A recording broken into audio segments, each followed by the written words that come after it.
잘 오셨습니다. 주의 말씀을 함께 나눌 수 있도록 하나님이 시간도 주시고 이렇게 교회가 아닌 것이지만 이렇게 뵐 수 있어서 너무 다행이고 앞으로는 이제 또 어떻게 진행될지 모르겠어요. 원래 계획은 다른 수양반이나 이런 데 빌려서 3박 4일 동안 집중적으로 계시록 전체 내용을 다 다루는 시간을 가지려고 했었거든요. 근데 코로나가 또 오미크론인지 뭔지가 또 일어나는 바람에 그것을 이제 잠깐 보류하고 우선은 세미나를 먼저 해야 되겠다 하는 생각을 했습니다. 세미나는 오늘 하지만 이 세미나가 끝나면 다음 주 토요일부터는 이 오늘 받으신 원고 한번 제일 뒷장 보세요. 제일 뒷장 보시면 세미나 요한계시록 강해 안내라고 있습니다. 그래서 이따가 끝날 때쯤에 담임 목사님 정대철 목사님이 이 부분에 대해서 확인을 좀 하실 거예요. 그래서 매주 토요일 10시부터 12시 반까지 해서 8주 동안이 요한계시록 강해고 4주 그 후로 4주 동안 다니엘서 강해를 하게 되고요. 그 후로 5주 동안 요한계시록 심화 과정을 하게 됩니다. 그래서 혹시 토요일 날 못 오실 분들을 위해서 수요일 날도 지금 계획을 하고 있습니다. 그래서 요거 참고해 주시고 오늘 할 건 뭐냐면 요한계시록 그러면 첫 이미지가 좀 어떠신가요? 요한계시록 세상에 그건 보면 절대 안 돼. 그 무서운 거를 그 위험한 거를 보려고 한다고. 어제 여기서 그 뭐죠? 뭐에 대해서 했죠? 부동산 관련. 그랬더니 100명이 넘게 오셨대요. 요한계시록 그러면 100명이 안 넘잖아요. 부동산보다 못하다는 얘기인가 하는 생각을 해보는 거죠. 시대가 그렇습니다. 늑대가 나타났다 아시죠? 잘 아시죠? 하도 이 앞에서 늑대가 나타났다를 많이 외치는 바람에 진짜 늑대가 나타났을 때 다 잡아먹힐 수밖에 없었다. 그러면 지금 제가 여기서 하는 것도 늑대가 나타났다 또 이거 아닌가? 저도 참 조심스럽습니다. 그래서 제가 주의하는 게 있어요. 하나 조심스러워하는 게 있어요. 계시록의 말씀을 현대에 지금 나타나는 현상으로 1대1로 대칭을 시켜서 이렇게 설명할 수 있지만 그렇게 설명하게 되면 그거 안 맞으면 뭐가 되는 거죠? 또다시 늑대가 나타났다 이거 되는 거 아니에요. 하나님 말씀이 전해지는 길을 막겠죠. 그래서 그런 일이 생기지 않도록 저는 되도록이면 현상적인 것하고 연결하는 것을 잠깐 보류할 겁니다. 말씀으로 준비되어 있으면 분별력이 생겨서 저절로 분별하게 돼 있어요. 그런데 요한계시록이라고 하는 이 하나님 말씀이 사람들이 상징이라고 하는 그 말 때문에 상징이라는 게 뭐예요? 해석자가 코에 걸면 코골이 되고 귀에 걸면 귀걸이 되는 거 아니에요? 상징이라는 표현이.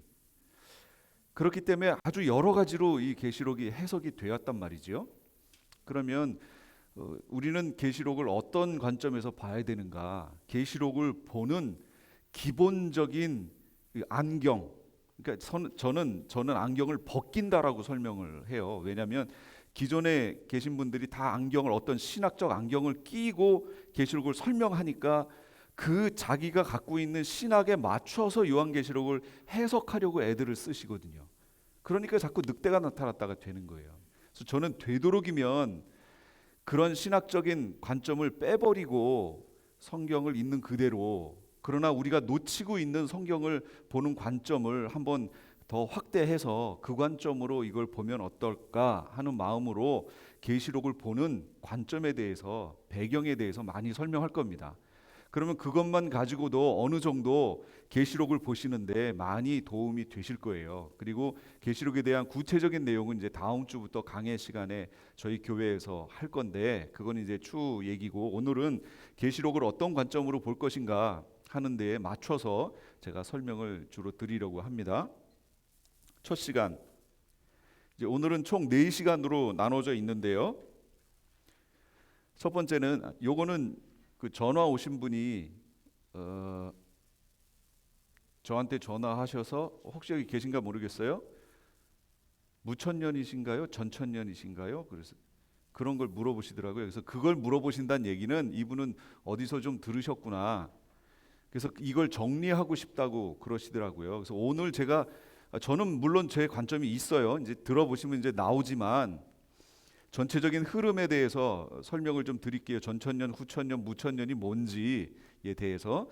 우선 여기 천년을 어떤 관점으로 해석할 것이냐?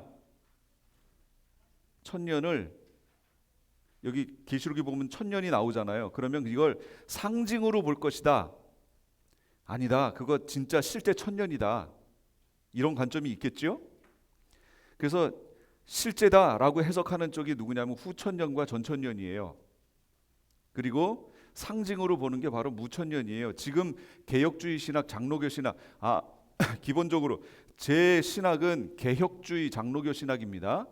예. 그러나까지만 할게요. 그리고 이 후천년은 자유주의 후천년, 보수주의 후천년, 그 다음에 전천년은 세대주의 전천년, 역사적 전천년. 이제 저는 지금 성경적인 전천년, 성경으로 봤을 때 어떻게 얘기할 수 있느냐, 이걸 말하고 싶은 거예요. 그리고 무천년은 그냥 무천년이죠. 요거는 대부분의 개혁주의 신학에서 취하고 있지만 그렇다고 하여 개혁주의 신학이 무조건 무천년이다 이렇게 보시면 안 돼요. 여기 풀러 신학에서 강의하셨던 조지 레드라는 그 신약학의 거성이라는 분이 계세요. 지금 돌아가셨지만 그분은 역사적 전천년이에요. 근데 그분은 개혁주의 신학입니다.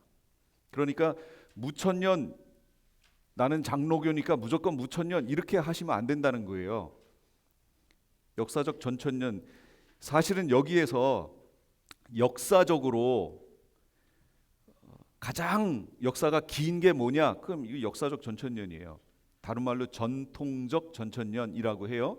이것은 사도 요한에서부터 성경에 있는, 그 다음에 사도 요한의 제자 폴리갑, 그 다음에 이레니우스, 터툴리안 이렇게 넘어가는 그 계보가 역사적 전천년을 취했었습니다. 그런데 그 후에 이것이 바뀝니다. 관점이.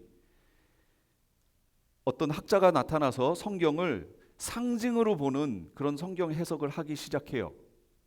그 사람 후로 성경 계시록을 보는 관점이, 성경 계시록뿐 아니라 성경 전체를 보는 관점이 바뀌어요.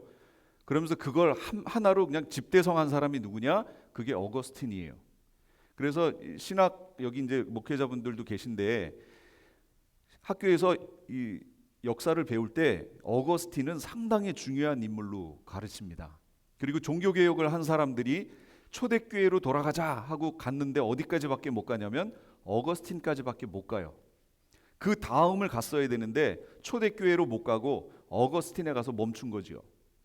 그래서 대부분의 신학이 어거스틴이 갖고 있었던 신학을 가지고 종교개혁을 일으켰던 이들이 그 신학을 바탕으로 전해집니다. 그래서 그 바탕으로 계시록을 해석하기 때문에 조금만 더 내려갔으면, 초대교회로 진짜 갔으면 역사적 전천년을 취했을 텐데 지금은 무천년적 관점이 한국 교회에서는 대세입니다. 뭐 그게 뭐가 문제냐? 이제 강의를 들어보시면 이제 이해를 하실 거예요. 종말론 구분, 아까는 천년을 어떻게 보느냐에 따라 구별했죠. 이번에는 예수님의 재림이 언젠가라는 걸 가지고 또 똑같은 얘기예요. 결국은 예수님의 재림이 천년왕국 후냐 천년왕국 전이냐, 이거에 따라서 또 갈라지는 거예요. 천년왕국 후다 하는 사람이 후천년, 그러니까 천년왕국 후니까 후천년인 거예요. 천년왕국 전이다 하는 사람들이 전천년인 거예요. 그럼 후천년에는 보수주의 후천년, 자유주의 후천년, 무천년도 여기에 포함됩니다. 천년왕국 후라고 얘기해요. 그러니까 지금 대부분의 교회가 무천년적 관점을 취하기 때문에 천년왕국 후에 예수님이 재림하신다. 그런데 예수님이 재림하실 때가 다 됐다. 이 표현은 결국 지금이 무슨 시대라는 거죠? 지금이 천년왕국 시대라는 거예요. 천년왕국 시대라는 것은 다른 말로 뭐라고 얘기하냐면 메시아 왕국이라고 얘기해요. 그러면 성경에서 진짜 지금이 메시아 왕국이라고 얘기하느냐? 어떤 유명한 학자들 얘기 말고요. 저는 참 그 부분에 대해서 참 안타깝다. 왜냐하면 성경 얘기하는데 성경이 제1권위 아닌가요? 그런데 왜 다른 학자 2차 해석자들의 얘기를 더 성경보다 권위를 두는지 그게 전 너무 안타까웠어요. 어쨌든 전천년설은 세대주의 전천년, 역사적 전천년, 성경적 전천년 이렇게 나눠집니다. 그래서 아까 말씀드린 것처럼 지금 대부분의 한국 교회 얘기하는 거예요. 즉 미국 교회는 아닙니다. 이렇지 않아요. 한국 교회의 대부분은 지금 무천년설이에요. 원래는 이렇지 않았어요. 한국의 박형룡 박사님이라고 아시지요? 그 공부하신 분들은 아시지요? 그분 같은 경우는 역사적 전천년이었어요. 근데 그 후로 외국에서 공부하고 들어온 교수들이 많이 생겼잖아요, 한국에. 그분들이 들어오면서 무천년으로 한국의 신학적 흐름이 종말론이 바뀐 거예요. 그러니까 한국도 역사적 전천년을 얘기하다가 무천년으로 바뀐 지가 얼마 안 됐다는 거죠. 그런데 한국에서는 목사님들의 설교는 무천년으로 다 얘기하시는데 종말에 대한 적용을 할 때는 다 이 전천년적 관점으로 적용하세요. 이게 참 아이러니해요. 오늘 얘기를 먼저 할게요. 교회가 놓쳐버린 가장 중요한 주제 뭘까요? 썼잖아요. 예수 그리스도의 재림. 아니 무슨 말도 안 되는 얘기를 하냐고. 교회가 예수님 재림 얘기하지 무슨 재림 얘기 안 하나요? 그런데요, 얘기 안 해요. 여러분 설교 잘 들어보세요. 방송에서 나오는 설교들 예수님 재림에 대해서 그렇게 많이 언급하던가요? 목사님들이? 거의 없습니다. 진짜로. 잘 들어보시면 예수님 재림 얘기 거의 없습니다. 그럼 다 뭐예요? 현실에 어떻게 적용할 것인가? 이게 주 포인트예요. 그것이 나쁘다는 얘기가 아니에요. 말씀은 반드시 현실에 적용시켜야지요. 그러면 현실에 적용시킬 때 성경 저자들, 물론 성경의 일저자는 성령 하나님이시지만 그게 각 사람 사도들을 통해서 기록을 하시잖아요. 그럼 그 사도들이 성경을 기록할 때 어떤 관점으로 설명했느냐를 봐야죠. 그리고 우리도 그 관점으로 설명을 해야죠. 이게 바른 관점 아닌가요? 그런데 성경에서 말씀하고 있는 관점으로 지금 전하지 않고 있다는 거죠. 이거는 뭐냐면 제가 그래서 마태복음부터 요한계시록까지를 다 찾아봤어요. 요한 2서하고 요한 3서 빼고요. 나머지 모든 25권이죠. 신약 25권. 그 안에는 그 글을 쓴 저자가 예수님의 재림에 맞춰서 이 글을 다 썼다는 거예요. 볼까요? 마태는 뭐라고 했어요? 인자가 가까이 곧 문 앞에 이른 줄 알라. 마가 깨어 있으라. 그가 호련히 와서 너희가 자는 것을 보지 않도록 하라. 깨어 있으라. 이 말은 모든 사람에게 하는 것이다. 깨어 있어라 라고 자꾸 얘기하지요. 그 다음 누가 인자 앞에 서도록 항상 기도하며 깨어 있어라. 고린도전서니까 바울이지요. 그가 강림하실 때에 그리스도에게 속한 자요. 그가 강림에 초점 맞추죠. 데살로니가도 바울입니다. 우리 주 예수께서 그의 모든 성도와 함께 강림하실 때에, 여러분 데살로니가 전서 같은 경우는 아주 예수님 재림에 초점을 맞춰서 기록되어 있는 성경이에요. 평강의 하나님이 친히 너희를 온전히 거룩하게 하시고 또 너희 온 영과 혼과 몸이 우리 주 예수 그리스도 강림하실 때 흠없게 보존되기를 원하노라. 야고보는요, 주의 강림이 가깝다. 베드로는 하나님의 날이 임하기를 바라보고 간절히 사모하라. 요한 1서 그가 강림하실 때에 우리로 담대함을 얻어 그 앞에 부끄럽지 않게 하려 함이라. 제가 지금 설명드린 것처럼 예수님의 재림에 초점을 맞춰서 한번 신약 성경 읽어보세요. 그러면 신약 성경의 저자들은 어떤 관점으로 얘기를 했냐면 예수님이 가신 예수님이 곧 오신다고 그랬다. 그러니 곧 오시는 예수님 앞에 우리가 어떻게 서야 되느냐, 어떤 마음으로, 어떤 자세로, 어떠한 삶을 살아서 주님 앞에 서야 되느냐, 인자 앞에 서도록 신앙생활해라. 이게 성경, 신약 성경 전체의 내용이에요. 그래서 예수님 재림에 대한 내용이 한 명의 저자도 빠짐없이 이것에 대해서 다 얘기했습니다. 설교를 하는데, 그리고 본인들이 맡았던 교회를 성장시키고 교육시키는데 예수님의 재림이라는 재료를 가지고, 이 재료를 가지고 교육시켰다는 거예요. 그런데 지금은 어떠냐라는 거죠. 지금은 예수님의 재림을 가지고 교회를 운영하고 성도를 교육시키고 그렇게 하느냐라는 거예요. 이건 이제 여기 목회자분들도 계시고, 그러니까 솔직하게 우리 자신을 돌아봐야 됩니다. 솔직하게. 저도 안 그랬어요. 계시록의 말씀을 보고 나서부터 내가 놓쳤구나, 엉뚱한 헛다리 짚고 있었구나, 그런 생각을 하게 된 거예요. 한번 이 말씀이 맞는지를 깊이 한번 묵상해 보셨으면 좋겠어요. 내가 재림에 초점을 맞춰서 성도들을 교육시키고 있는가?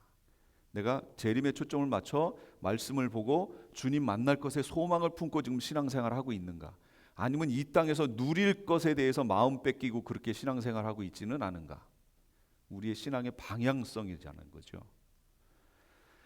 그렇다면 왜 지금 이방교, 제가 기독교라고 했지만 저는 여기서 이방교회라는 말을 쓸 겁니다. 이방교회. 왜냐하면 우리는 사실 이방교회잖아요. 이스라엘이 있고 이스라엘에 대해서 우리는 이방교회잖아요. 그렇기 때문에 제가 이방교회라는 말을 쓸 거예요. 나중에 가면 설명이 될 겁니다. 그렇다면 지금 우리 교회가 왜 이렇게 재림이라는 주제를 놓쳤느냐라는 거예요. 어떻게 해서 놓치게 됐느냐? 첫째, AD 70년에 로마의 티투스 장군이 예루살렘을 점령해서 제2성전을 파괴시키지요. 이때 파괴시켰어요. 이 전쟁을 하러 왔을 때 그 바로 직전에 이 티투스의 아버지가 베스파시아누스 장군이거든요. 그런데 네로가 65년 박해를 일으키고 이러면서 그 후에 네로가 죽어요, 갑자기. 그러니까 로마에 일대 혼란이 온 거죠. 그래서 막 6개월짜리 황제가 나타나고 막 이렇게 혼란스럽습니다. 황제가 되면 또 암살해 죽이고 막 이러면서, 그 와중에 베스파시아누스가 티투스 자기 아들과 함께 예루살렘을 점령하러 왔었어요. 68년인가 9년에 왔었어요. 와서 예루살렘을 거의 점령했는데 자기 그 로마에서 자꾸 어지러운 소식이 들리는 거예요. 황제가 죽었고 지금 막 6개월짜리 황제가 나타나고 어쩌고. 그러니까 베스파시아누스가 예루살렘 점령하는 걸 접고 군대를 돌려서 로마로 갑니다. 로마로 가서 결국은 모든 걸 평정하고 베스파시아누스가 황제가 됩니다. 그런데 황제가 되자마자 뭘 했냐면 자기가 방금 전에 하다가 온 일 있잖아요. 마무리 안 한 거. 마무리 안 하면 찜찜하죠. 그래서 마무리를 시킨 거예요. 자기 아들한테. 티투스를 보내서 예루살렘 점령을 시킨 거예요. 그게 AD 70년이에요. 그래서 예루살렘이 점령이 되는데 그 전에 베스파시아누스가 왔을 때 유대인들이 단체로 연합해서 예루살렘을 지킵니다. 싸움을 해요. 근데 정식 군대하고 싸우는데 안 되지요. 그러나 예루살렘이 아주 철옹성 같은 높은 곳에 있었기 때문에 점령이 쉽지 않았어요. 그렇게 하다가 이들이 돌아간 거예요. 그러니까 유대인들이 오해를 했어요. 무슨 오해를 했냐면 와, 우리가 이겼다, 여호와 하나님이 우리를 지켜주셨다, 이렇게 된 거예요. 그랬는데 1년 후에 티투스 장군이 군대를 이끌고 또 다시 온 거죠. 엄청난 군대를 이끌고. 그러니까 이때 유대인들이 저번에도 했으니까 이번에도 할 수 있어 하고 자신감이 생겼죠. 그래서 이거를 같이 이제 대항해서 싸우려고 했는데 그때 나사렛파가 있었습니다. 나사렛파는 누구냐면 그 나사렛 예수를 메시아로 인정하는 이들, 그들이 나사렛파예요. 근데 나사렛파가 이렇게 가만히 보니까 예수님이 하셨던 말씀이 생각난 거예요. 뭐지요? 예루살렘이 군대들의 에워싸이는 것을 보거든 어떻게 하라고요? 예루살렘으로 들어가지 말고 산으로 도망하라 그랬잖아요. 이게 갑자기 생각이 났어요. 그래서 함께 항전을 하던 나사렛파가 거기서 다 나와버립니다. 유대인들의 입장에서는 나사렛파가 어떻게 보일까요? 매국노지요. 매국노로 보이는 거예요. 그들은 자신들의 그 메시아가 일러준 말대로 했지만 유대인들의 입장에서 봤을 때는 매국노로 보이는 거예요. 그래서 결국은 점령됐잖아요. 다 파괴돼 버렸습니다. 그 후로 AD 135년에 바르코크바라는 하는 이 사람이 일어나서 다시 게릴라전을 펴서 예루살렘을 탈환하려고 애를 썼고 어느 정도 목적을 달성합니다. 전쟁에서 승리하고 막 이래요. 그러니까 로마가 다시 군대를 보냅니다. 군대를 보낼 때 아키바라고 하는 랍비가 있어요. 이 랍비가 이 바르코크바가 바로 메시아다라고 선언을 해버립니다. 그러니까 사람들이 와 했지만 이때에도 역시 나사렛파가 같이 항전을 하고 있었거든요. 근데 나사렛파는 누구예요? 나사렛 예수를 메시아로 믿는 이들이잖아요. 그런데 바르코크바를 메시아라고 하니까 나사렛파는 어떻게 됐어요? 같이 항전을 할 이유가 없어진 거예요. 그래서 이걸 항전을 하다가 나사렛파가 여기서 또 빠져나와요. 이제 유대인들에게 어떻게 보여요? 완전히 매국노 이렇게 된 거예요. 그 당시만 해도 기독교와 유대교가 구별이 없었어요. 기독교가 마치 유대교의 한 분파 정도로 이해가 됐단 말이에요. 그런 과정에서 이런 1년에 2번의 전쟁을 통해서 나사렛파가 보였던 행동을 통해 유대인들이 저 나사렛 예수를 메시아로 믿는 저들은 매국노들이야. 유대인들하고 합할 수 없어. 우리 민족과. 이렇게 돼버렸어요. 그래서 기독교가 자연적으로 유대교와 점점 선이 거지는 현상이 나타나기 시작한 거예요. 그 다음 4세기 초에 콘스탄틴 황제, 이 4세기 초니까 300년대 초반이에요. 어거스틴은 300년대 중반에서부터 태어나서 활동한 분이에요. 그러니까 4세기경에 큰 일이 기독교 역사에 사실 있었던 거예요. 콘스탄틴 황제를 통해서 기독교가 어떻게 됐어요? 로마의 국교로 정해졌죠. 그 이제 사이사이의 얘기는 이제 목사님들 통해서 교회사를 통해 들으세요. 재밌는 일들이 많이 있습니다. 어쨌든 기독교 국교화가 됐어요. 이런 과정에서 기독교를 로마의 국교로 나라 종교로 정했는데 그때까지 어떻게 됐죠? 기독교는 박해를 받고 있었던 때잖아요. 그런데 나라의 종교로 딱 정하고 나니까 기독교인들이 그때까지는 살기 위해서 카타콤이라고 하는 지하 묘지에 들어가 있든지 이렇게 숨어서 신앙생활을 했는데 국교화되니까 이제 밖으로 나오겠죠. 나오는데 보세요. 이게 4세기 초잖아요. 300년대잖아요. 그러면 약 예수님이 돌아가신 후로 치면 약 300년이라고 하는 기간 동안 다 흩어져서 신앙생활을 한 거예요. 사도들이 보냈던 편지를 가지고 각자 공동체 속에서 신앙생활을 하다 보니 나중에 나와라 하고 다 나왔는데 어떻게 됐을까요? 교리가 서로 달라져 있는 거예요. 그래서 기독교인들이 나와라 해서 나왔는데 서로 교리가 다르다고 막 싸우니까 콘스탄틴 입장에서는 어떻게 하죠? 기독교를 국교로 정했는데 서로 싸우고 있으니 이거 말이 안 되잖아요. 그래서 콘스탄틴이 명령을 내려서 기독교의 교리를 하나로 합쳐라, 하나로 만들어라 해서 열려진 종교회의가 니케아 종교회의입니다. 그 니케아 종교회의를 통해서 결정이 났어요. 여러 가지. 그 후로 이제 종교회의가 계속 나오면서 결정되는 여러 가지 사항들이 있는데 그 중에 대표적인 게 하나님이 어떤 존재냐. 그 중에서도 제2위에 해당하시는 예수 그리스도 성자 하나님은 어떤 분이냐? 하나님과 동격이냐? 유사하냐? 호모이우시우스, 호모우시우스 뭐 이런 논쟁이 벌어집니다. 글자 하나 차이로 완전히 동질이냐, 본질이냐, 동질이냐, 뭐 유사 본질이냐, 뭐 이런 식으로 갈라져요. 그런 것들을 바로 니케아 종교회의에서 바로 잡습니다. 그러면서 한 가지 문제가 하나 생겨요. 심각한 문제가 하나 생겨요. 뭐냐면 이겁니다. 니케아 종교회의 기록. 이 가장 거룩한 절기에 유대교 관습을 따라야 한다는 것은 형언할 수 없이 부적절하다. 그러므로 이 혐오스러운 민족과의 공통점은 없애도록 하자. 그러면 지금 이때까지만 해도 우리가 보고 있었던 성경은 첫째는 구약 성경이지요. 그리고 신약 성경이 막 만들어지고 그래서 그거는 보편화되지 않았잖아요. 구약 성경이 완전히 정경으로 자리 잡고 있던 때인데 이 혐오스러운 민족과의 공통점은 없애도록 하자. 공통점이 다 어디 있는 내용이에요? 구약 성경에 있는 내용이잖아요. 물론 유대 민족적 추가적 내용도 있지만 그런 거는 극소수고 대부분 성경에 있는 내용을 가지고 우리가 같이 공유했는데 공통점을 없애도록 하자. 없애버렸어요. 그래서 기독교에 유대교를 통해서 하나님이 전해주셨던 유산들이 있는데 이걸 다 버려버린 거예요. 기독교가. 여기서부터. 그래서 이 콘스탄틴이 있었던 이 종교회의가 대단히 중요한 겁니다. 교회사에서는 신학교에서는 대단히 막 좋은 걸로 평가를 하지만 그 이면에 우리 기독교가 놓치는 아주 중요한 분기점이 여기에서 등장하는 거예요.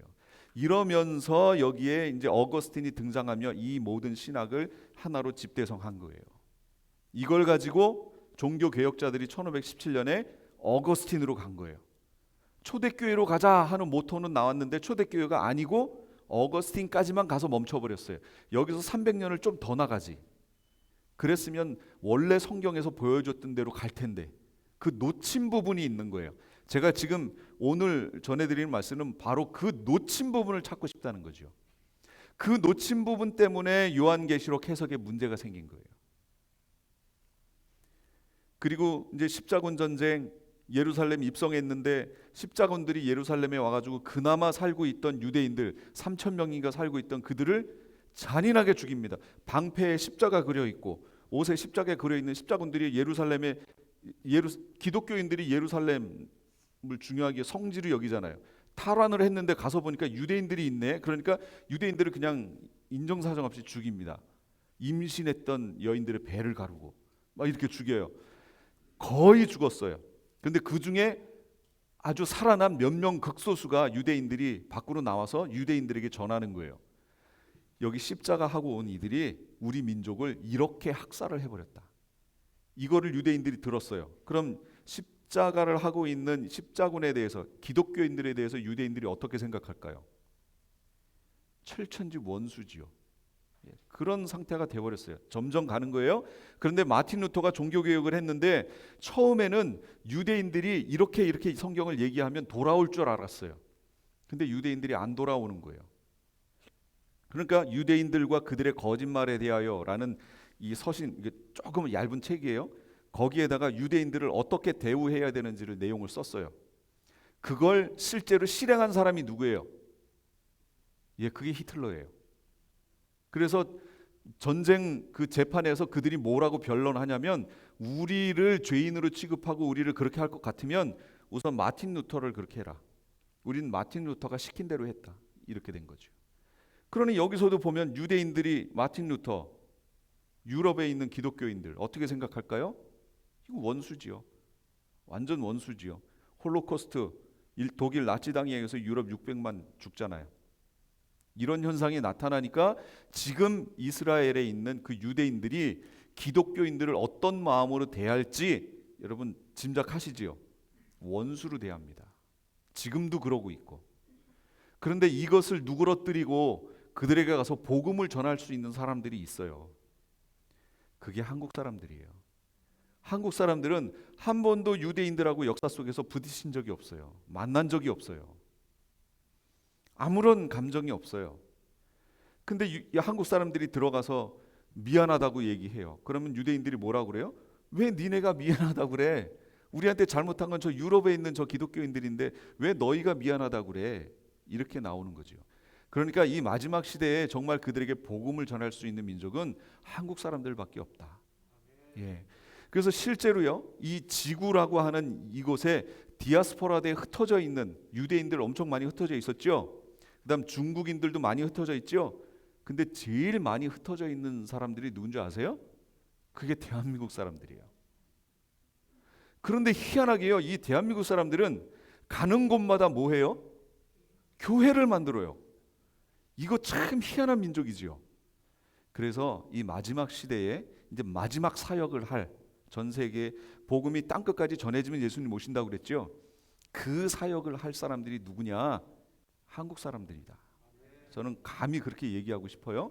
지금 한국 문화라든지 K 들어가 있는 K 팝이라든지 뭐 K 문화, K 음식, 뭐 이런 K 방산에서부터 이 모든 것이 지금 한국이 지금 엄청 지금 세계 속에 뜨고 있죠. 가는 곳마다 환영해주고 한국 사람들이 쭉 공항에 서 있는데 이쪽에 한국 사람들은 그냥 이렇게 패스해서 간대요. 그럼 사람들이 저거 어떻게 저렇게 패스를 해서 가? 보면 한국 사람이라는 거죠. 한국 사람들은 프리패스 절로 라인이 따로 있을 정도로 어떤 나라에서는 그다음에 거기 한글로 그냥 표지판이 다 있고 그 정도로 한국의 위상이 지금 높아지고 있어요.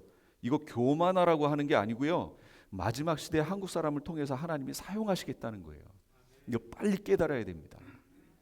일본의 복음을 전해야 되겠는데 일본과 한국이 유대인과 이 유럽의 기독교인과 똑같아요.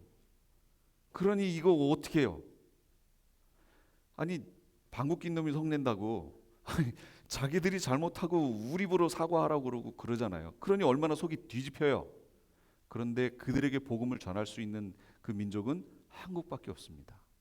예전에는 경제적으로 어려워서 거길 못 갔어요.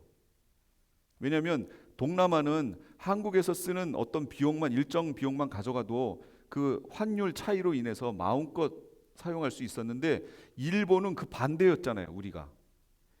그래서 못 갔었어요.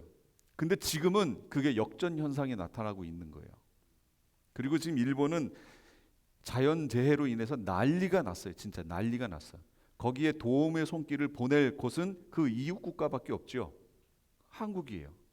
그러니까 한국 사람들이 그들을 용서하고 복음 전하러 가는 것 그것밖에 없습니다.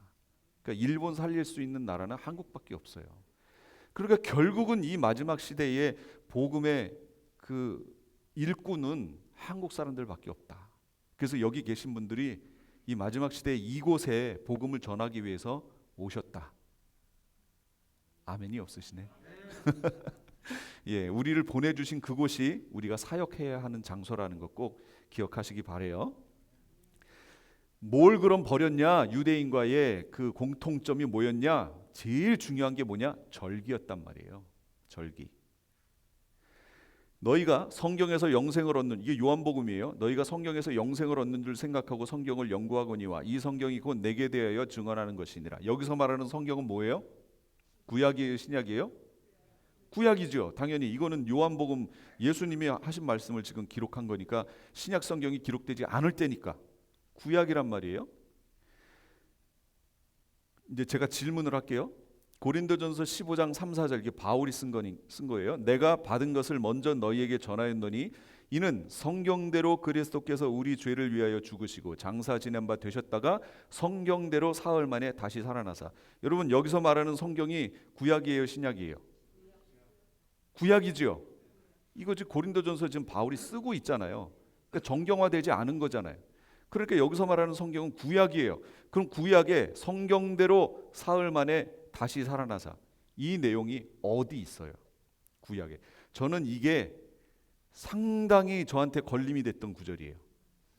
제가 구약을 아무리 읽어봐도 성경대로 사흘 만에 다시 성경에 사흘 만에 살아난다라는 내용이 없어요. 이거 얘기하면 뭐 얘기해요? 다 요나가 물고기 뱃속에 들어간 거 얘기하시려고 그랬죠? 그러면 제가 질문할게요. 요나가 물고기 뱃속에 들어갈 때 우리 죄를 위하여 죽으시고 장사 지낸 바 되셨다가 성경대로 사흘 만에 요나가 우리 죄를 위하여 죽어서 들어갔어요? 아니잖아요. 그러니까 그 내용은 예수님의 여기 바울이 지금 언급한 이 내용과는 부합되지 않는 내용이에요. 그럼 그걸 빼면 성경에 어디 사흘 만에 부활하신다는 내용이 있느냐라는 거예요. 찾아보세요. 없어요, 없어.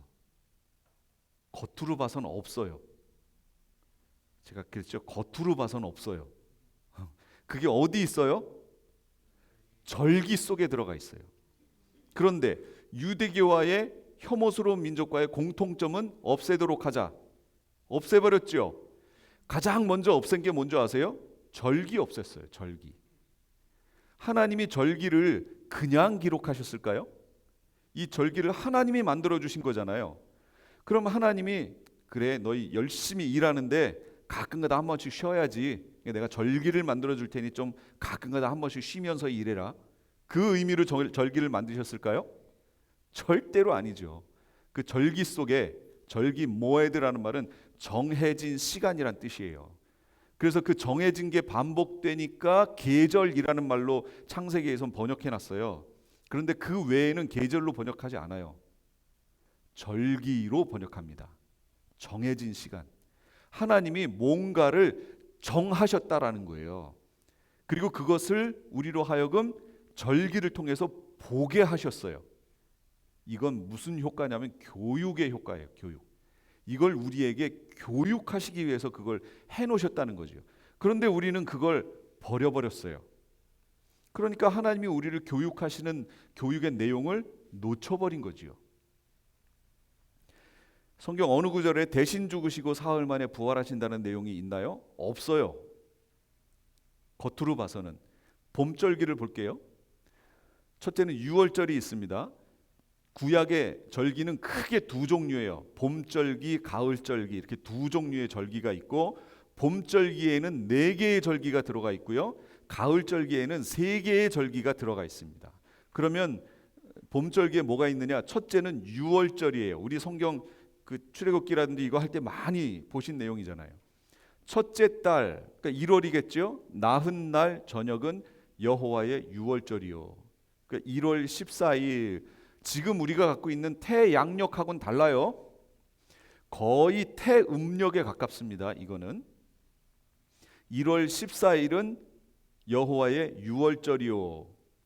그 다음에 무교절 1월 15일이에요.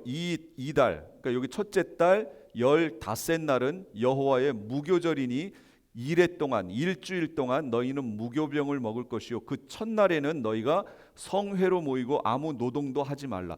성회로 모이고 아무 노동도 하지 않는 것을 구약 성경에서 뭐라고 얘기하죠? 그렇죠. 그걸 안식일이라고 얘기하죠. 안식일. 그러니까 안식일이에요. 14일, 그러니까 15일 이렇게 됐죠. 그 다음에 초실절이에요. 이스라엘 자손에게 말하여 이르라 하면서 쭉 나오고, 들어가서 너희 곡식을 거둘 때 너희 곡식의 첫 이삭 한 단을 제사장에게로 가져갈 것이요, 제사장은 너희를 위해 그 단을 여호와 앞에 기쁘게 받으심이 되도록 흔들되 안식일 이튿날에 흔들 것이며. 이겠죠? 안식일 이튿날. 지금으로 치면 어떻게 되는 거죠? 주일이죠. 일요일이죠. 일요일이라고 해야지 여기서는. 그러니까 이 흐름을 잘 보세요.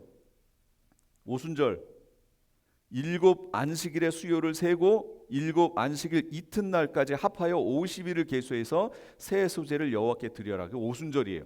그럼 제가 이걸 달력으로 보여드릴게요. 이거죠?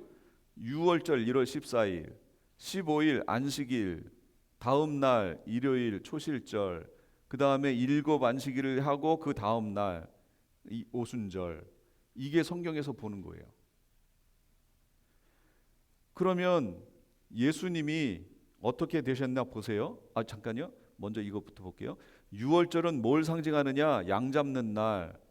그 양이 상징하는 게 뭐였어요? 예수님의 죽으심, 안식일, 무덤에 들어가심, 첫 열매, 뭐지요? 부활. 그래서 예수님을 부활의 첫 열매라고 얘기하는 거예요. 그 말이 여기서 나온 거예요. 부활의 첫 열매. 그 다음에 오순절 추수하는 때지요. 이때 율법을 주셨어요. 시내산에서 이스라엘 민족 데려가셔서. 그리고 신약에 와서는 뭐 왔어요? 성령이 강림한 날이에요. 이 오순절이에요. 그러니까 이걸 잘 보시면 봄절기는 예수님의 초림과 밀접하게 연결되어 있지요. 초림 내용하고. 이걸 하나님이 봄절기로 주시면서 사람들에게 교육하셨던 거예요. 이 절기는 예수님의 초림, 예수님이 오셔서 어떻게 하실 것을 보여주신 것이다. 그러니까 결국 뒤로 가보면 이때 죽으시고 무덤에 가셨다가 이때 부활하셨으니까 3일 만에 부활하셨죠. 어디에 기록됐어요? 절기 속에. 성경에 그랬잖아요. 바울은 이걸 알았을까요? 예, 바울이 알았어요. 바울은 유대인이잖아요. 절기 지키는 사람이잖아요. 그러니까 이걸 알았어요. 그래서 성경대로 사흘 만에 이렇게 얘기했거든요. 근데 기독교인들은, 지금 우리는 이방교회는 모르는 거예요. 모르면서 그냥 우리가 배워왔던 거 있죠. 예수님 3일 만에 부활하신다는 거 다 들었잖아요. 결과적으로 예수님이 그렇게 되셨으니까 결과를 보고 아는 거예요. 그런데 고린도전서에 아까 있었던 성경대로라는 말에 대해서 걸리셨던 분 계세요?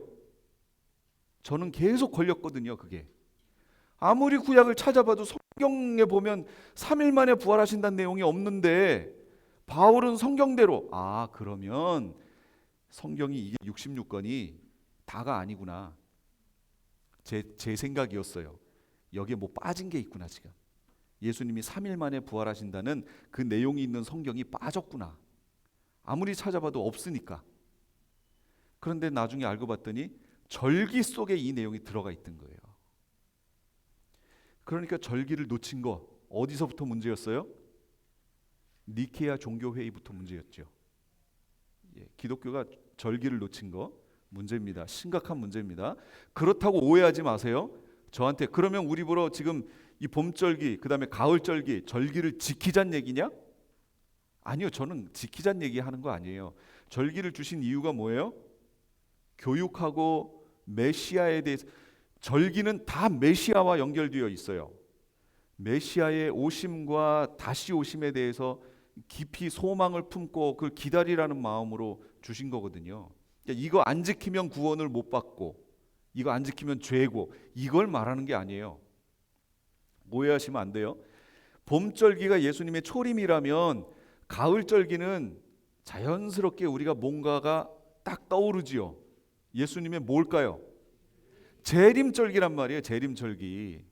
제가 지금 요 강의를 왜 하고 있냐면 왜 기독교회가 이방교회가 예수님의 성경에서 그 큰 주제인 재림이라는 주제를 놓쳤는가에 대해서 지금 얘기하고 있잖아요. 그거에 대해 제가 절기를 놓쳤기 때문입니다 라고 지금 얘기하고 있는 거예요. 그 중에서도 바로 재림절기를 놓쳤기 때문이에요. 가을절기 한번 볼까요? 가을절기 나팔절이 있습니다. 이스라엘 자손에게 말하여 이르라. 일곱째 달 곧 그 달 첫날은 너희에게 쉬는 날이 될지니 이는 나팔을 불어 기념할 날이요 성회라. 어떤 노동도 하지 말아라. 나팔절이 있어요. 이 나팔절은 특징이 있는데 매년 나팔을 불어요. 나팔절 매년 불어요. 7월 1일이에요. 7월 1일이 되면 매년 나팔을 부하고 불어요. 부는 방식이 있어요. 지금 이제 요 다음에 볼 절기는 뭐냐면 속죄일이거든요. 대속죄일 욤키프르라고 부르는데 이 절기를 준비시키는 절기예요. 이게 나팔절이에요. 7월 1일이 나팔절이라면 대속죄일은 여기 있는 이 성경 구절은요. 제가 뒤에 가서 강조할 겁니다. 강조를 위해서 지금 한번 제가 읽어드릴게요. 일곱째 천사가 나팔을 불매. 나팔을 왜 불죠? 계시록에는 7번의 나팔이 불리죠. 나팔이 왜 불리죠? 분명히 구약에는 나팔 부는 절기가 있지요. 근데 신약에는 나팔 부는 절기가 없어요. 안 나타나요. 그런데 갑자기 계시록에 가니까 나팔이 불려요. 이게 뭘까요? 희한해요. 어쨌든 그거는 나중에 얘기하고 7째 천사가 나팔을 부니까 7년 환란 중에 7째 나팔이란 얘기는 어느 부분을 얘기하는 거죠? 7년 환란의 초입인가요? 중엽인가요? 말 끝부분인가요? 끝부분이에요. 그러니까 7년 환란의 끝부분에 나팔이 불렸어요. 7째 천사가 나팔을 부니 하늘에 큰 음성이 나서 이르되 세상 나라가 우리 주와 그의 그리스도의 나라가 되어. 그리스도라는 말은 헬라어적 표현. 그 헬라어도 사실 그리스도 아니에요. 크리스토스예요. 근데 이게 영어로 크라이스트가 되고 중국어로 와가지고 우리말로 올 때 그리스도 이렇게 바뀌었어요. 크라이스트 하든지 아니면 그냥 구약에 있는 구약의 용어로 메시아 하든지 이래야 되는데 그리스도 이거는 전혀 없는 이름인 거예요. 사실은. 그러나 어쨌든 우리에게 익숙하니까 예수님도 우리가 하도 이렇게 불러서 그래 나 부르는 거구나 하고 아실 거예요.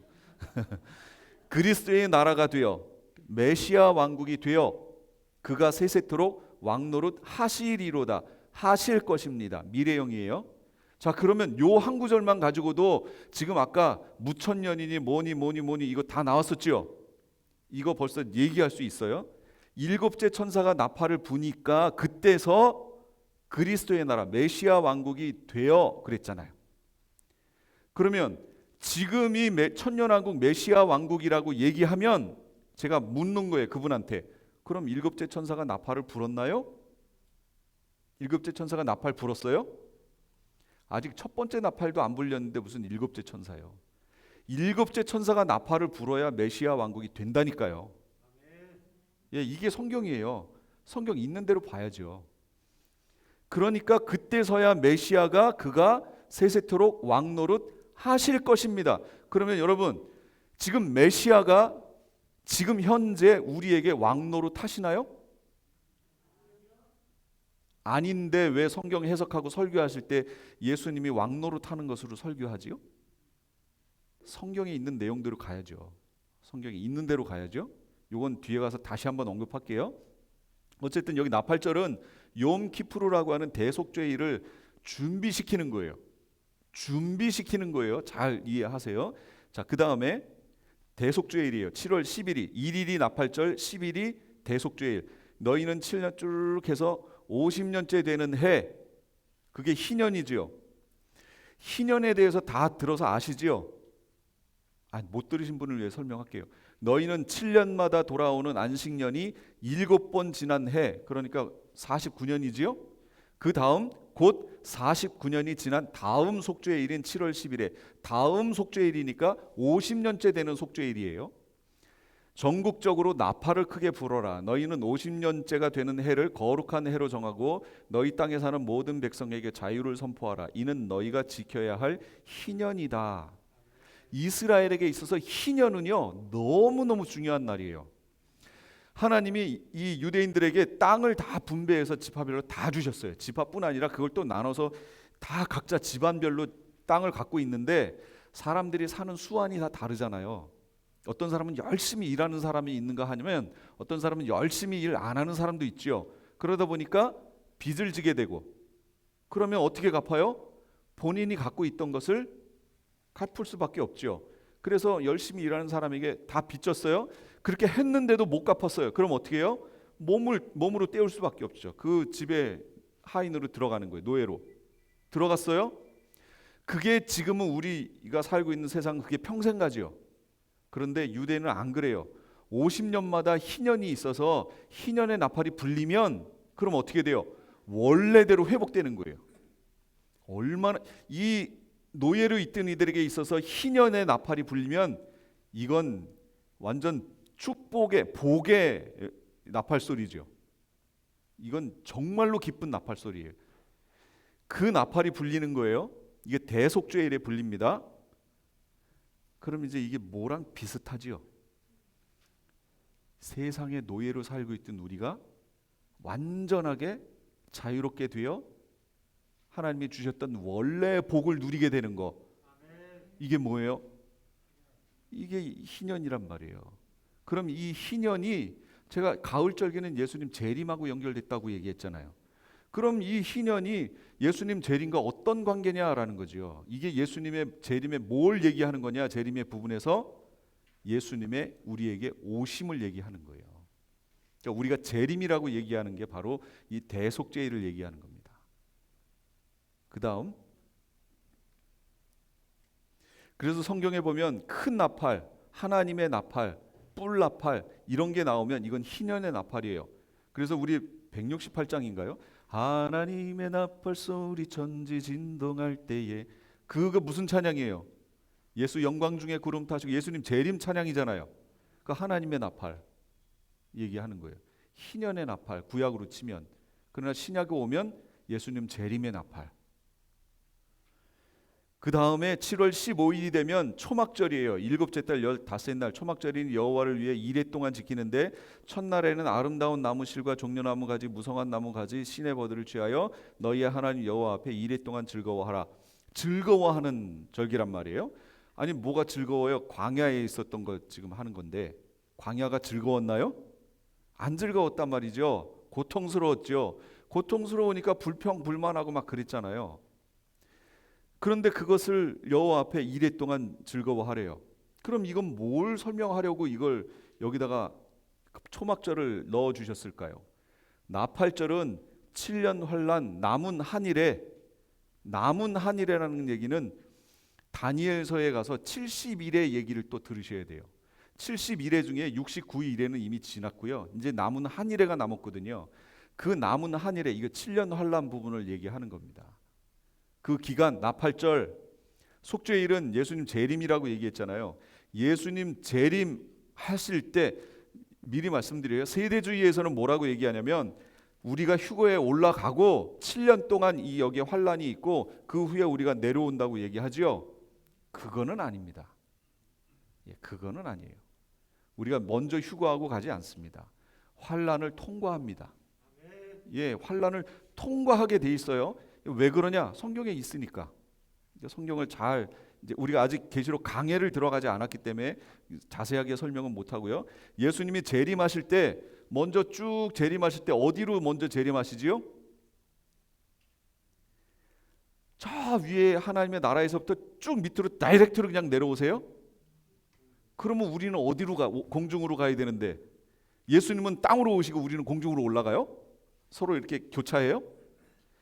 예수님이 하늘에 오셔서 구름 가운데 오셔서 우리를 둘러 올리신다고 그랬죠. 그래서 우리를 영접하게 하신다고 그랬잖아요. 그러니까 예수님이 먼저 공중으로 오셔서 우리를 끌어올리십니다. 그러니까 예수님의 공중 재림이 먼저겠지요. 그 다음에 우리를 끌어올리시니까 이게 휴거지요. 그리고 주님과 함께 혼인잔치를 하고 지상으로 내려오게 돼 있어요. 이 기간이 7년이 아니에요. 짧아요. 이건 계시록 강해할 때 얘기할게요. 그래서 여기에 휴거라는 말을 집어넣은 거예요. 예수님의 재림과 휴거는 연결되어 있어요. 그렇게 치면 우리의 휴거는 언제쯤일까요? 7년 환란 중에 초일까요? 중일까요? 말일까요? 말 부분이 돼요. 이건 계시록 강의할 때 얘기할게요. 그 다음에 초막절. 그러면 초막절은 뭐냐? 예수님이 메시아인데 메시아가 재림하신 후에 펼쳐질 것이기 때문에 이게 뭘 말하는 거냐면 메시아 왕국 얘기하는 겁니다. 다른 말로 천년왕국이라고 얘기하죠. 저는 메시아 왕국이라는 말이 더 좋습니다. 메시아가 왕으로 오셔서 다스리시는 나라. 메시아가 왕으로 아직 재림도 안 하셨는데 자꾸 메시아 왕국이래요. 지금을. 그거 아니에요. 안식년 7년이 7번, 그 다음에 마지막 50년째 되는 이게 이제 희년이지요. 이 구약의 절기 속에 담아놓으셨던 이 희년의 얘기는 우리에게 얼마나 복되고 소망적인 날인지 몰라요. 예수님 재림과 연결됐기 때문에. 그런데 이것을 어떻게 했다고요? 지워버렸어요. 기독교는 이방 크리스찬들은 지금 이 절기를 몰라요.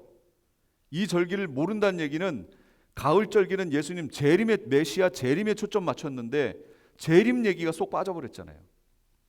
그러니까 재림 설교를 안 해요. 나팔부는 두 개의 절기, 나팔절과 대속절이 있는데 나팔절은 매년 불어요. 매년. 올해 불었으면 내년 또 부는 거예요. 7월 1일 날부터.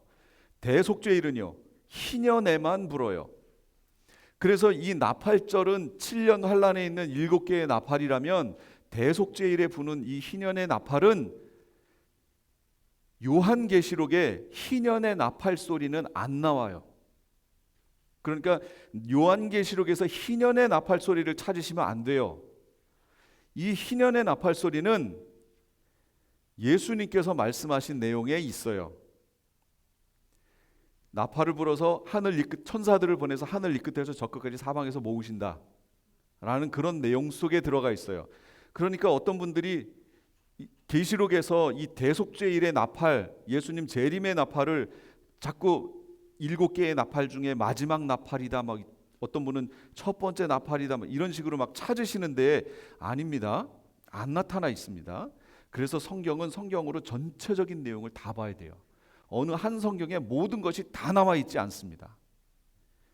대속죄일을 준비시키는 나팔, 대속죄일은 회복을 말하는 것이고 나팔절은 7년 환란, 대속죄일은 휴거와 재림을 얘기하는 것이다. 그래서 봄절기, 예수님 초림, 6월 무교절, 초실절, 오순절 쭉, 가을절기, 예수님 재림, 7년 대환란, 예수님 재림, 메시아 왕국 펼쳐지는 내용, 이게 절기 속에 있다라고 설명했지요. 이건 뭐 다 아시는 내용일 테니까 일곱째 천사가 나팔을 불어요. 이제 7년 환란의 끝부분에 가서 일곱 번째 천사가 나팔을 부니까 하늘에 큰 음성이 나서 이르되 세상 나라가 우리 주와 그리스도의 나라 메시아 왕국이 되어 그가 세세토록 왕노릇 하실 것이다. 여기에 일곱째 나팔이 불리고 그 다음에 숨어 있던 희년의 나팔이 불리는 거예요. 예수님 재림의 나팔이. 그 나팔이 불리면 우리가 올라가는 겁니다. 휴거돼요. 그렇게 되면 공중에서 혼인일식하고 우리가 밑으로 내려오지요. 내려오면 왕으로 내려오세요. 메시아가 왕으로 내려왔으니까 메시아 왕국이 펼쳐지지요. 그 개념을 잘 보세요.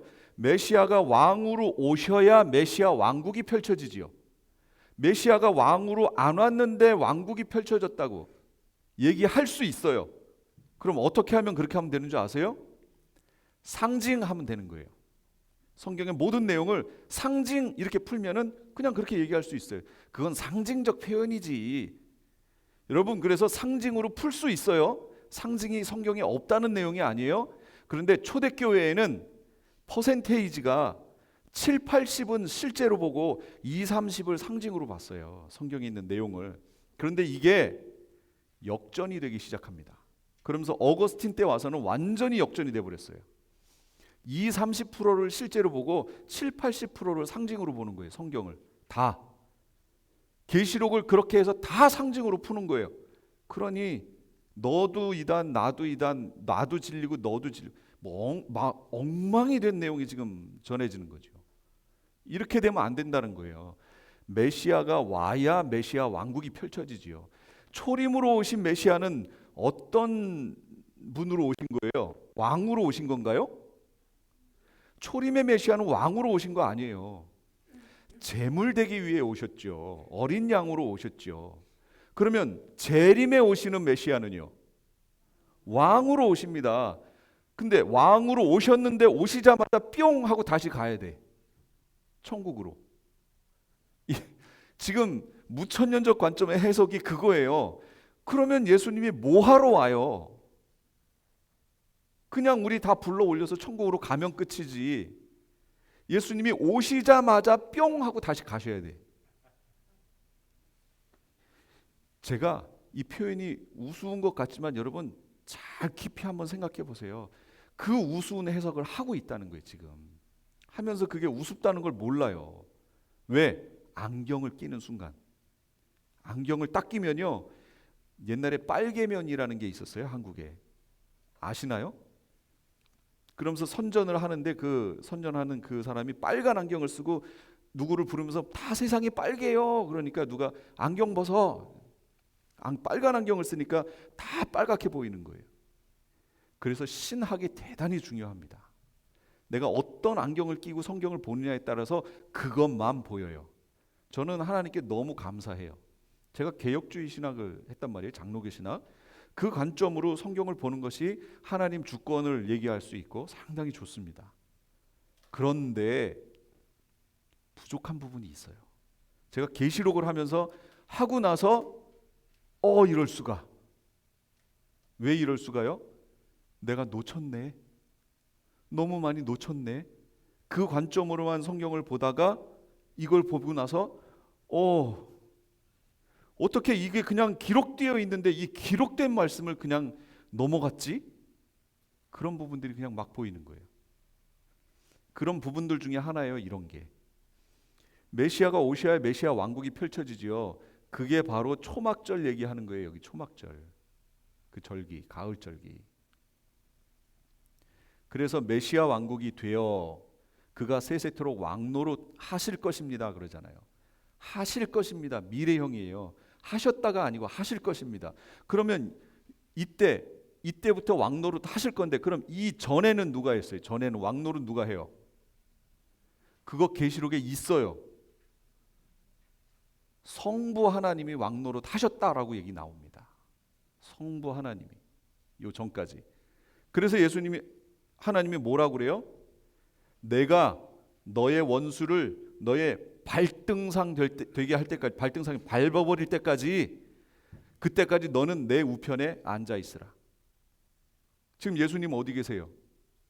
하나님 우편에. 그럼 이 밟는 일을 누가 하는 거예요 지금? 성부 하나님이 하시잖아요. 그런데 여기에서 어차피 성부 하나님이든 성자 하나님이든 다 똑같은 하나님이잖아 라고 얘기하시면 그분은 뭔가 지금 착각하시는 거예요. 삼위일체 하나님 잘못 알고 계신 거예요. 다시 보셔야 돼요. 어쨌든 여기 넘어갑니다. 이거 설명 나올 거니까. 기독교 절기를 볼게요. 성탄절, 주연절, 사순절, 부활절, 오순절, 대림절. 의미, 성탄절, 예수님 초림, 주연절, 주님의 현현, 사순절, 고난, 죽음, 부활, 오순절, 성령 강림, 대림절, 메시아의 오심을 소망. 이렇게 했죠. 그런데 여기를 보세요. 기독교적 절기가 있고 유대교적 절기 제가 비교해 놨어요.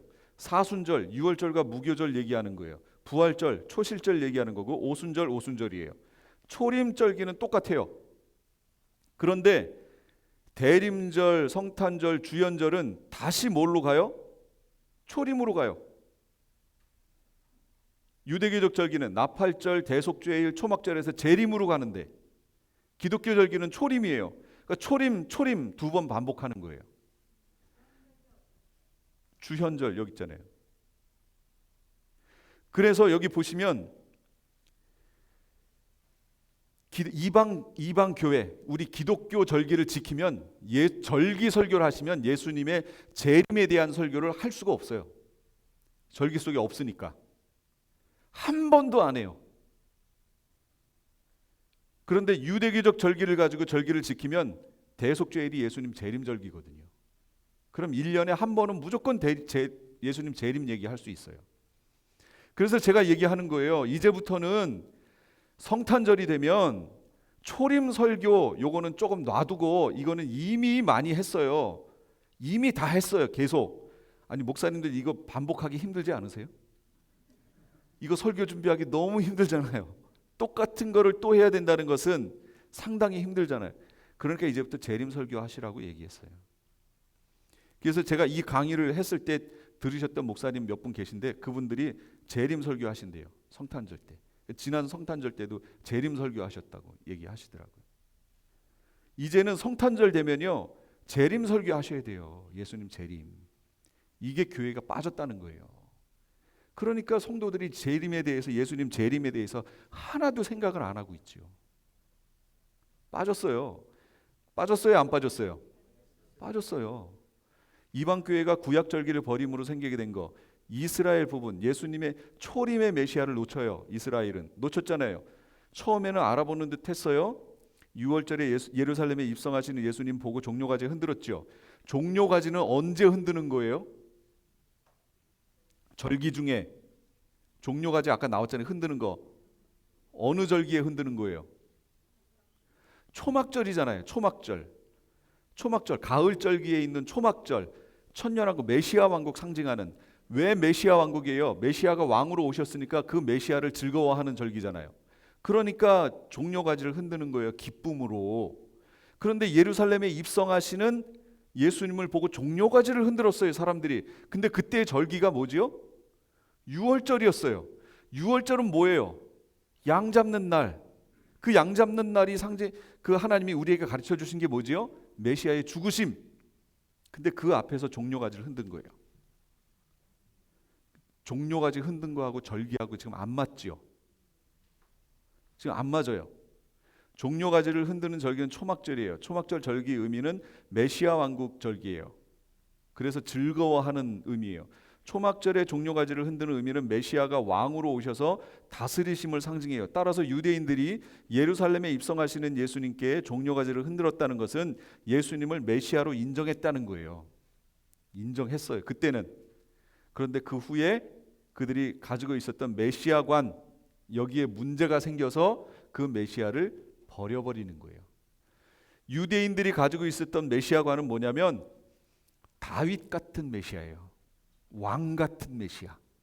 그러니까 당연히 예수님이 오시면 우리나라를 회복시키고 로마로부터 회복시키고 우리 민족을 다시 한번 세우실 것이다. 우리나라를 생각했는데 예수님이 어떻게 하셨어요? 빌라도 법정 앞에 초라하게 서 있는 거예요. 유대인들이 봤을 때 어때요? 메시아가 아닌가? 잘못 봤나? 그랬는데 대제사장과 제사장들에 의해서 사주를 받은, 돈으로 삼을 받은 이 사람들이 와서 십자가에 못 박아라라고 얘기하니까 어떻게 돼요? 군중심리, 긴가 민가 이러는데 여기서 십자가에 못 박아라 하니까 어떻게 돼요? 십자가에 못 박아라 같이 넘어가는 거예요. 버려버렸어요. 그래서 자기가 주도적으로 십자가에 못 박아라가 아니라 긴가 민가 할 때 십자가에 못 박아라 듣고 같이 이걸 따라갔던 사람들, 그 사람들이 베드로의 설교를 듣고 양심의 가책을 받아 한 번 설교에 3,000명씩 돌아온 거예요. 그때서야 그 사람들은 깨달은 거죠. 메시아 맞았구나 라는 거죠. 메시아관을 놓치면 이렇게 초림의 메시아를 놓쳐요. 그러나 이스라엘은 재림의 메시아는 놓치지 않을 거예요. 왜냐하면 그들이 여태까지 기다렸던 메시아관은 재림의 메시아관하고 일치해요. 왕 같은 메시아, 왕으로 오셔서 다스리실 메시아, 메시아 왕국, 그 얘기하는 거예요. 다윗 같은 메시아 여기 쭉 있는데 제가 이거는 시간이 없어서 넘어갈게요. 이스라엘이 회복된다는 것이 성경의 증언이다. 여러분 여기에서 그건 뒤에 나올 때 얘기할게요. 그럼 이방 교회의 많은 수는 재림의 메시아를 놓쳐요. 참 안타깝죠. 초림의 메시아는 뭐예요? 이방 교회가 열심히 얘기하고 있는 거예요. 지금도 초림의 메시아는 이미 오셨거든요. 그리고 이미 해놓으신 일이거든요. 그러니까 초림의 메시아는 열심히 얘기해요. 근데 유대인들처럼 그들이 못 보고 있는 거죠. 유대인들은 메시아의 오심을 못 봤잖아요. 놓쳤죠. 우리도 지금 다시 오실 메시아를 아직 못 봤어요. 우리가 갖고 있는 상이 있어서 그 상으로 메시아를 보는 거예요. 유대인들하고 똑같이. 근데 유대인들은 재림에 오실 메시아 상을 가지고 초림에 오신 메시아를 보니까 아니구나 하고 놓쳤어요. 우리는요. 우리도 똑같아요. 지금. 재림에 오실 메시아는 왕으로 오시는, 다스리시는, 심판하시는 메시아인데 그 모습을 놓쳐버리고요. 메시아 관이 잘못되어 있고, 두 번째는 메시아 왕국관이 잘못되어 있어요. 이방 교회는 메시아 왕국관 뭐예요? 메시아 왕국 어디예요? 메시아가 오셔야 세워진다고 제가 얘기했죠. 그런데 대부분 지금 뭐라고요? 메시아 왕국이 어디라고요? 지금. 아니 지금 펼쳐져 있는 이 세상을 소망하면서 기다리는 사람이 있어요? 지금 있는 세상을, 내가 그 속에 살고 있는데 이 세상을 소망하면서 기다리는 사람이 있어요? 없어요. 그러니까 안 기다리는 거예요. 재림에 대한 얘기도 없어요. 메시아 왕국에 대한 얘기도 없어요. 메시아 왕국이 어떤 나라일, 어떤 모습일 거라는 것을 그려주지도 않아요. 지금. 이게 아주 심각한 문제입니다. 메시아 왕국관에 문제가 있어요. 그래서 이스라엘과 똑같은 실수를 하게 되어 이방 교회가 가지고 있는 메시아 왕국관에 심각한 문제가 있어요. 메시아 왕국에서 왕은 누구예요? 당연히 메시아겠죠. 메시아 왕국이니까. 왕 노릇은 누가 해요? 첫째는 메시아가 할 거고 왕이 할 것이고, 이건 이제 계시록을 해야 돼요. 안 했기 때문에 제가 지금 그냥 설명할게요. 첫째 부활자들이 메시아 왕국에서 왕 노릇해요. 첫째 부활자들. 부활자라는 얘기는 그 전에 어떻게 됐다는 거죠? 죽었었다는 거예요. 그런데 계시록 여기를 가보시면 이 첫째 부활자들은 그냥 죽은 게 아니라 어떻게 죽었어요? 순교했어요.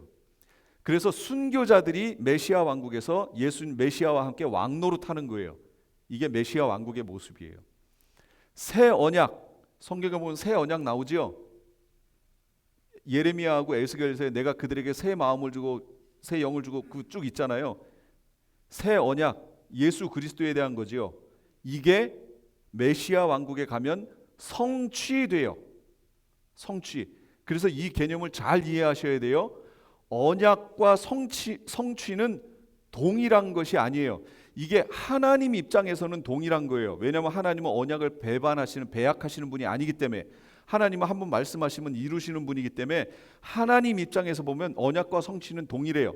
그런데 우리 입장에서 보면 언약과 성취는 동일하지 않아요. 왜냐하면 우리는 시간 속에 살고 있기 때문에요. 성취를 보려면 어떻게 해야 돼요? 언약을 붙들고 그 성취의 자리까지 가야 성취돼요.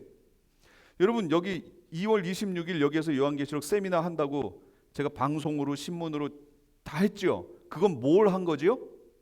약속한 거잖아요. 오실 분들하고 약속했죠.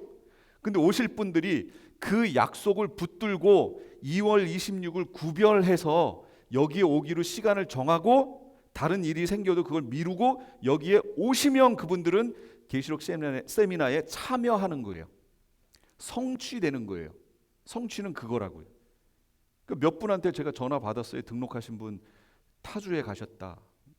그래서 못 갈 것 같다. 2분인가 그렇게 연락을 주셨어요. 그분들은 성취를 못 본 거예요. 왜? 그 시간 속에서 약속과 다른 일정을 잡았기 때문에. 우리 신앙이 똑같습니다. 신앙이 똑같아요. 약속과 성취는 달라요. 구별하셔야 돼요. 그런데 바로 메시아 왕국에 가면 이 새 언약이 성취되는 거예요. 완벽하게. 그럼 지금은 성취가 안 됐나요? 지금은요, 구약에서 초림과 관련하여 성취됐어요. 재림과 관련하여 성취 안 됐어요, 아직. 그런데 개혁주의 신학은 성취 신학이라고 자꾸 얘기해요. 그래서 모든 게 다 이루어졌다. 그러니까 지금을 메시아 왕국 이렇게 얘기하는 거예요. 메시아 왕국이 이루어지긴 어디 이루어져요? 아까 7째 천사가 나팔 불면 그때 가서야 메시아 왕국이 된다고 얘기하잖아요. 성취가 안 됐는데 본인들은 됐다고 얘기하고 해요. 성경 안 됐는데요? 상징이고 상징. 이게 지금 현재 성경 해석이라고요. 제가 성경에 상징이라는 표현이 없다는 게 아니에요. 상징은 거기다 갖다 넣는 게 아니에요. 그 다음에 메시아하고 교회의 관계는 어떻게 되느냐? 결혼 관계가 됩니다. 메시아가 신랑이고 교회가 신부잖아요. 그렇죠? 그래서 메시아 왕국에 가면 결혼이 되는 거예요. 아까 예수님이 공중 재림하시고 우리가 휴거대에 올라가서 혼인 예식하고 지상으로 내려와서 여기서 메시아 왕국이 펼쳐지잖아요. 그러니까 결국은 혼인 예식을 그때 하니까 그때 결혼이 된 거지요. 결혼이 됐다는 얘기는 이제 언약을 깰 수 없다. 한 번 구원이 영원한 구원이다. 이때 되는 거예요. 메시아 왕국에서 그 얘기가 되는 거예요. 그러면 지금은 결혼하셨나요? 뭐 하셨어요? 약혼했지요. 약혼. 그럼 약혼의 뜻이 뭐예요? 혼인을 약속해 놓은 거. 근데 왜 자꾸 어떤 교회, 여기 가까운 데 큰 교회 있는데 성도들에게 우리는 메시아와 결혼했다고 자꾸 가르치죠? 왜 성경에 없는 얘기를 자꾸 가르치죠? 그거 성경을 상징으로 풀어서 그래요. 아니 우리는 지금 약혼 상태인데 혼인을 약속해 놓은 상태. 그러면 어떻게 해야 돼요? 끝까지 가야지요. 가야 그 성취를 볼 거 아니에요. 나는 하나님께서 보여주신 열렬한 관심으로 여러분을 두고 몹시 마음을 씁니다. 나는 여러분을 순결한 처녀로 그리스도께 드리려고 여러분을 한 분 남편 되실 그리스도와 약혼시켰습니다. 바울 얘기예요. 어린 양의 혼인 기약이 이르렀고 혼인 약속한 날짜가 이르렀대잖아요. 계시록 19장이면 예수님 재림장이거든요. 재림하실 때 이때 가야 결혼식 한다고 그러는데 어린 양의 혼인잔치에 청함을 받은 자들은 복이 있도다 이렇게 얘기하는데 왜 지금 벌써 결혼했다고 얘기해요? 왜 언약이 성취됐다고 얘기하냐고요. 그러니까 무슨 얘기가 나오냐면 우리의 구원은 믿음으로 받은 것이고 믿음으로 구원을 받았기 때문에 내가 어떻게 살아도 나는 구원이 이루어진다라고 지금 교회에서 가르치는 거예요. 이거 심각한 문제입니다. 이 마지막 시대의 메시지 중에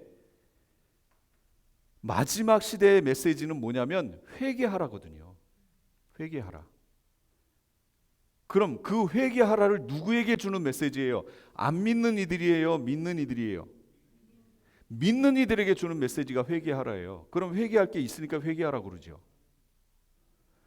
지금 아주 심각한 상태에 지금 놓여 있습니다. 최소한 제가 미국 교회는 모르겠어요.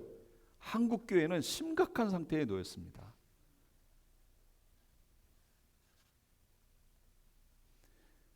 메시아 왕국하고 천국, 이것도 잘 이해하셔야 돼요. 메시아 왕국하고 천국은 달라요.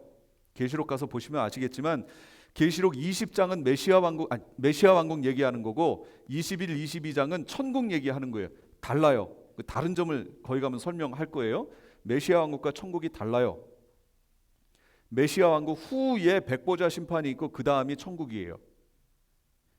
이 내용들을 잘 이해하셔야 돼요. 대부분의 이방 교회가 가지고 있는 메시아 왕국, 천년왕국과는 어떤가? 후천년적 관점으로 설명하는 분들은 간혹 있어요.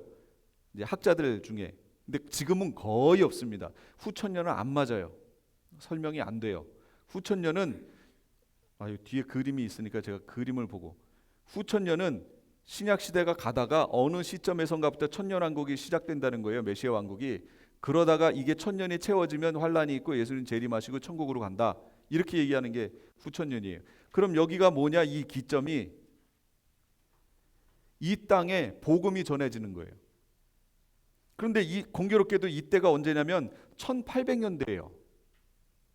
유럽의 나라들이 땅을 점령하고 지배해 나가던 때, 식민지화할 때.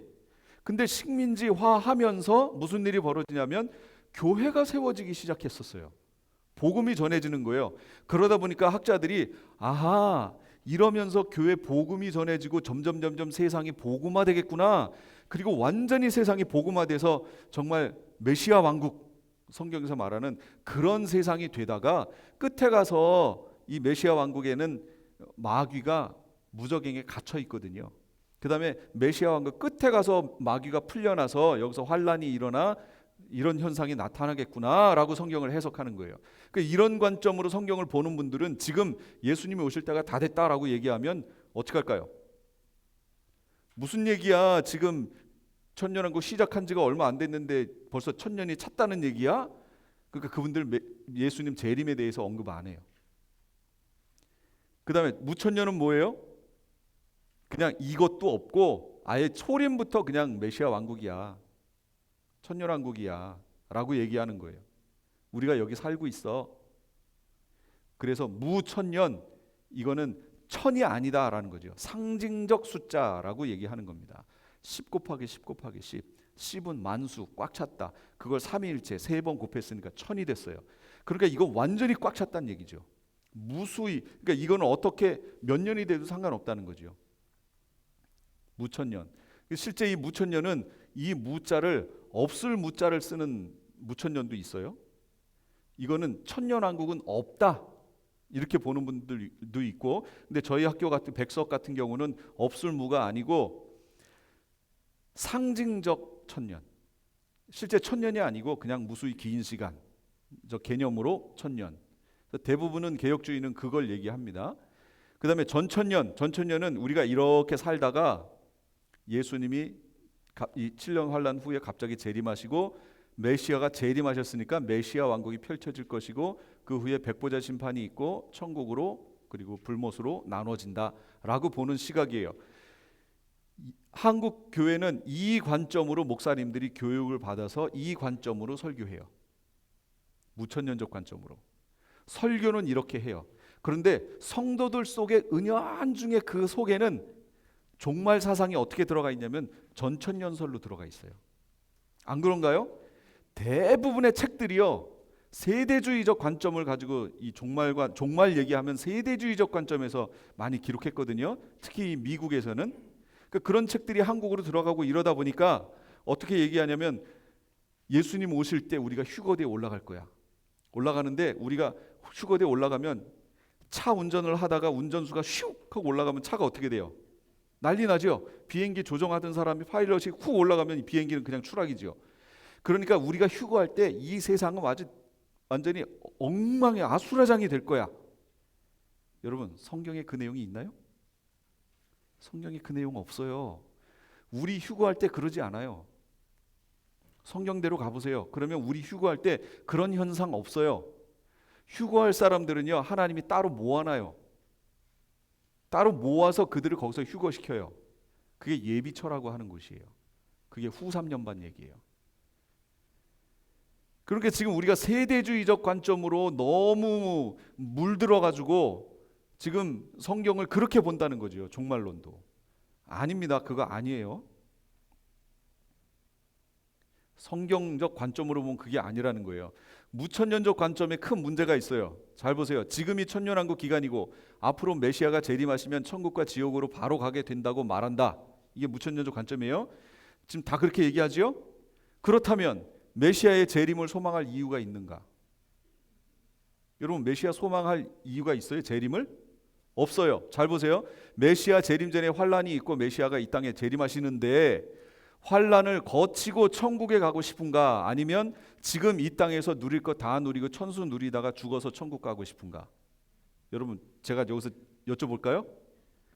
제가 이렇게 살다가 장수에서 살다가 죽으면 어디 가요? 천국. 그런데 이렇게 살다가 환란이 왔어요. 무서워요. 그런데 그 환란을 거쳐 예수님이 재림하세요. 그럼 예수님이 재림하시자마자 우리가 어디로 가요? 천국. 그럼 제가 질문할게요. 어떤 방법으로 천국 가고 치고 싶으세요? 1번 이렇게 살다가 그냥 천국, 2번 환란을 거쳐서 예수님 맞고 천국. 2번 2번 제가 손을 들어볼까요? 2번이라고 할 사람이 한 명도 없어요. 아니 뭐하러 환란을 맞아서 예수님 오셨어요? 가시죠? 하고 갈까요? 천국은 그렇게 가는 게 아니거든요. 그런데 지금 무천년적 관점이 그렇다는 거예요. 무천년적 관점을 취하면 예수님이 재림하실 이유가 없어요. 그냥 다 죽여서 데려가시면 끝이에요. 잠깐 오셔서 안 믿는 사람들 심판 딱 판정하고 그냥 예수님도 가시면 돼요. 그러니까 무천년적 관점을 취하면 이렇게 우스운 해석이 나온다는 거죠. 그러다 보니 예수님의 메시아의 재림을 소망할 이유가 없는 거예요. 설교 속에 왜 재림이 빠졌는지 아시겠죠? 재림을 얘기할 이유가 없어요. 이 땅에서 누리고 하나님이 주신 복을 누리다가 가면 돼요. 그냥 천국 가니까. 이게 무천년적 관점이에요. 이렇게 성경을 보면 계시록이 안 풀립니다. 안 풀려요. 나중에 그 안 풀리는 이유를 또 설명할게요. 메시아 왕국에 대한 소망, 메시아 재림에 대한 소망도 없지만 왕국에 대한 소망도 없어요. 메시아 왕국에 대한. 아까도 얘기했잖아요. 지금 살고 있는 곳을 소망하는 분 계세요? 아파트 100평에 사는데 아파트 100평에 살았으면 좋겠다. 이러는 분 계세요? 그럼 뭔가 이상한 거죠. 그러니까 메시아 왕국에 대한 소망도 없는 거예요. 자, 그러면 제가 여기서 지금 제가 이 성경을 딱 펴는 순간 본인들이 잘 듣고 나는 무천년주의인가 그렇지 않은가를 판별할 수 있어요. 이사야 11장 6절에서 9절까지의 말씀이에요. 그때 이리가 어린 양과 함께 살며 표범이 어린 염소와 함께 누우고 송아지와 어린 사자와 살진 짐승이 함께 있어 어린아이에게 끌리며 암소와 곰이 함께 먹고 그것들의 새끼가 함께 엎드리며 사자가 소처럼 풀을 먹을 것이며 젖 먹는 아이가 독사의 구멍에 장난하며 젖된 어린아이가 독사의 굴에 손을 넣을 것이라. 내 거룩한 산 모든 곳에서 해됨도 없고 상함도 없을 것이니 이는 물이 바다를 덮은 같이 여호와를 아는 지식이 세상에 충만할 것임이니라. 이게 이사야서에서 말씀하는 메시아 왕국의 모습이에요. 자, 그러면 이게 실제일까요? 상징일까요? 그러면 실제 이 모양이 지금 이 땅에 이루어졌어요? 이게 실제라고 얘기하는 분들은 메시아 왕국을 소망하는 분들이에요. 이렇게 될 걸. 그런데 이걸 상징이라고 보는 분들은 지금이 바로 이 세상이라는 거예요. 제가 그럼 여쭤볼게요. 지금이 이 세상이에요? 여러분 보시기에 지금이 이런 세상인가요? 이렇게 좋아요? 떠나기 싫도록 이렇게 복되고 아름다운 곳이에요. 지금 여기가? 아니잖아요. 아닌데 지금을 메시아 왕국이라고 설명하려니 구약에서 메시아 왕국을 설명해 놓은 곳을 저렇게 가르쳐주고 있는데도 저건 상징이야 하는 거예요. 그러니 성경을 어떤 눈으로 봐야 하느냐라는 거죠. 얼마나 많은 부분을 지금 놓치고 있냐라는 거예요. 근데 놓치면서도 신학적 눈으로 이걸 빼기가 싫은 거예요. 고집하는 거죠. 근데 계시록을 공부를 쭉 하면 할수록 이 부분이 저절로 빠질 수밖에 없어요. 진짜로 저절로 빠져요. 다음 시간 이제 두 번째 시간에는 제가 그 부분을 좀 설명을 할게요. 왕노릇, 새 언약 성취, 변개되지 않는 구원, 결혼관계, 바로 천국이라는 주제들을 말하게 되는데, 그러나 지금 우리는 결혼한 관계가 아니라 메시아와 약혼한 상태에 있다. 꼭 기억하세요. 그래서 따라서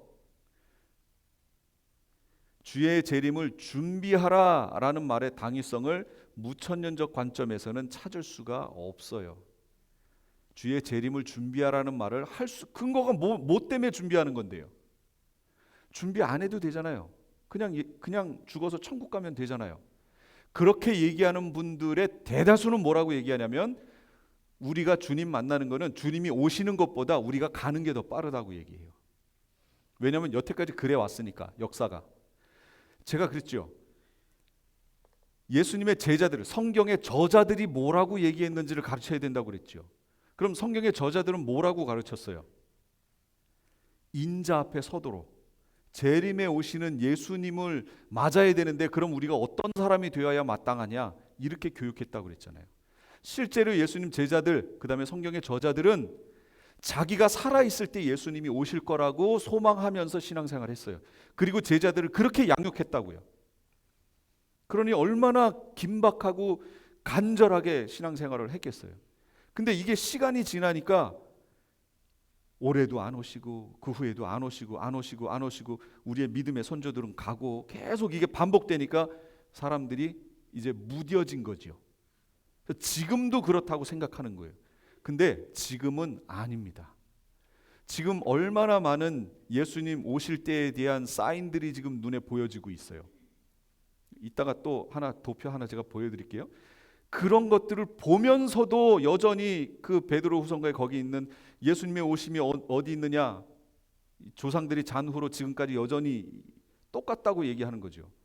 지금은 그런 때 아니라니까요. 나팔을 불어도, 피리를 불어도 반응들이 없어요. 어제 부동산 하니까 100명 넘게 왔는데 계시록 한다니까 돈 번다고 그러면 막 벌떼같이 몰리는데, 하나님 말씀, 이 마지막 때에 대한 중요한 말씀을 한다, 관심들이 없는 거죠.